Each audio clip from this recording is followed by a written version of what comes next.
It's a Sunday night in May. The kind of night that settles over a town like a warm blanket. Kids were already in bed, dreaming of playgrounds and ice cream trucks. Parents were arguing over the remote or what to order for takeout. Nobody in Maplewood expected anything more exciting than figuring out what to watch on Netflix.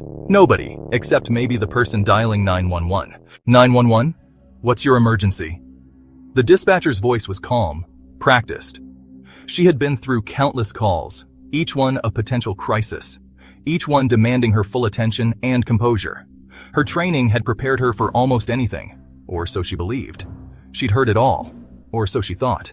From minor accidents to life-threatening situations, her job required her to be the anchor in the storm, the voice of reason amidst chaos. But tonight felt different. The voice on the other end of the line was breathless, panicked. It was a woman, her words tumbling out in a frantic rush, barely coherent. The dispatcher could hear the fear, the urgency, and it set her on edge. A woman, maybe a neighbor, stammering about screams, about seeing someone running down the street. The details were fragmented, but the terror was palpable. The dispatcher tried to piece together the story, to make sense of the chaos. The address she gave sent chills down the dispatcher's spine. It was a familiar address, one that had been quiet for years. The Miller's place. A house that had never been a source of trouble. Until now. It was the Miller's place. A family known for their quiet, unassuming nature. They kept to themselves, never causing a stir. The kind of family you wouldn't expect to be at the center of a crisis. Quiet, unassuming, the kind of house that blended into the background. Until tonight. The dispatcher felt a knot of dread tighten in her stomach. She knew she had to act quickly, to send help. But the fear in the woman's voice lingered in her mind. She dispatched officers to the scene, her fingers moving swiftly over the keyboard. Every second counted. The woman's panic was contagious, and the dispatcher could feel her own heart racing. The officers arrived at the Miller's place, their flashlights cutting through the darkness. The house stood silent, an eerie contrast to the chaos unfolding.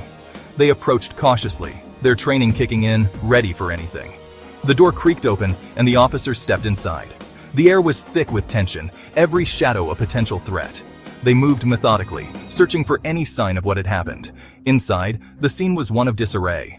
Furniture overturned, signs of a struggle. The officers exchanged glances, their expressions grim. This was no ordinary disturbance. They continued their search, their concern growing with each passing moment.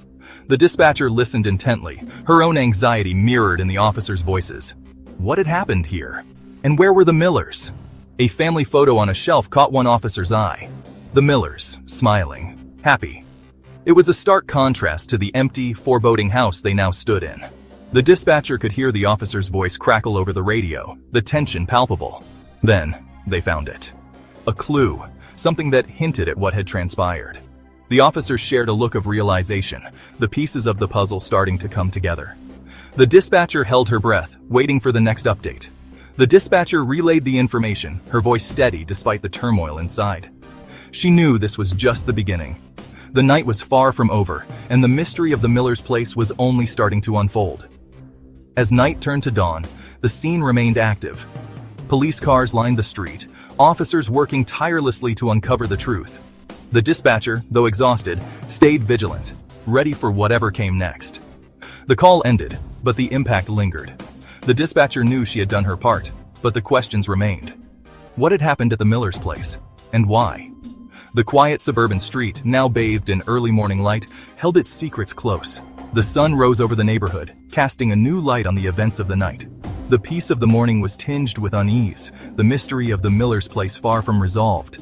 The dispatcher took a deep breath, ready for the next call, knowing that in her line of work, the unexpected was always just a phone call away. The first responders arrived to a scene straight out of a horror movie. The night was eerily silent, save for the distant wail of sirens and the occasional murmur of the gathering crowd. The house, now a focal point of dread, stood ominously under the pale moonlight, its once welcoming facade now a grim reminder of the night's events. The front door hung open, like a gaping maw, inviting the brave and the curious to step into the unknown.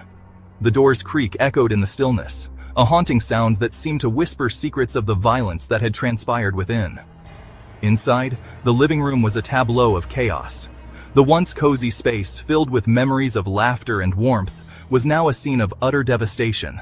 Picture frames lay shattered on the floor, their glass shards reflecting the dim light like tiny broken mirrors. furniture overturned, lamps smashed, and in the middle of it all, a body.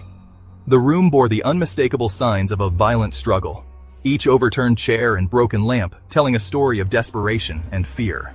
The air was thick with the metallic scent of blood, mingling with the faint aroma of baked goods that still lingered from the day before. Margaret Miller, loving wife, avid baker, and the unfortunate victim of 15 stab wounds. Her life, once filled with the simple joys of family and baking, had been brutally cut short. The family photo on the mantel, showing her radiant smile, now seemed a cruel juxtaposition to the horror that had unfolded. The brutality of the attack was shocking, even to seasoned officers.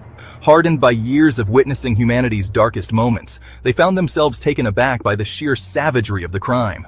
Each officer's face, etched with a mix of horror and determination, reflected the gravity of the situation. This wasn't a random act of violence. This was personal. The meticulous nature of the attack, the specific targeting of Margaret, all pointed to a deeper, more sinister motive.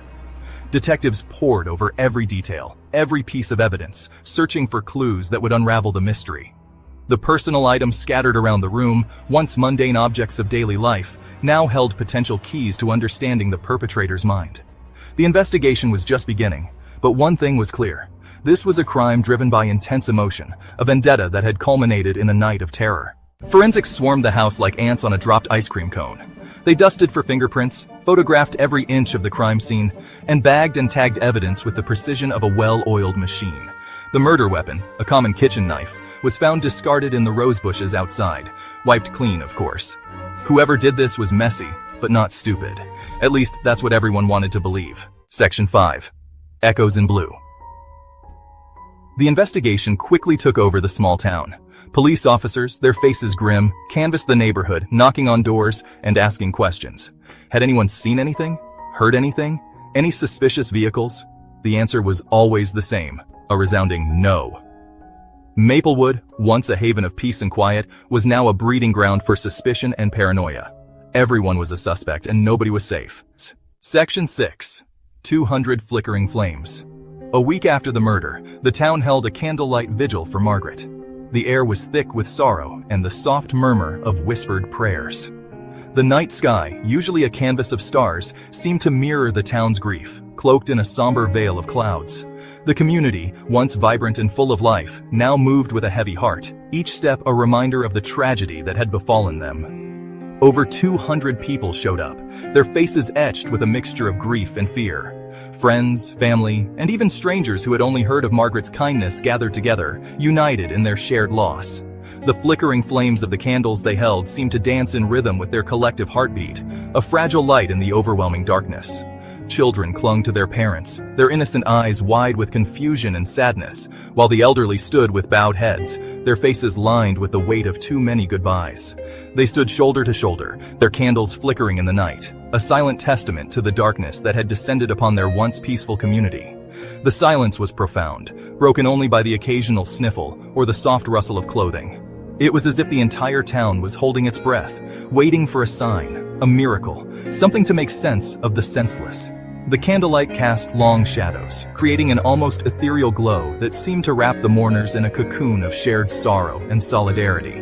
The mayor, a portly man with thinning hair, spoke about Margaret's kindness, her infectious laugh, and the gaping hole her absence had left in their lives.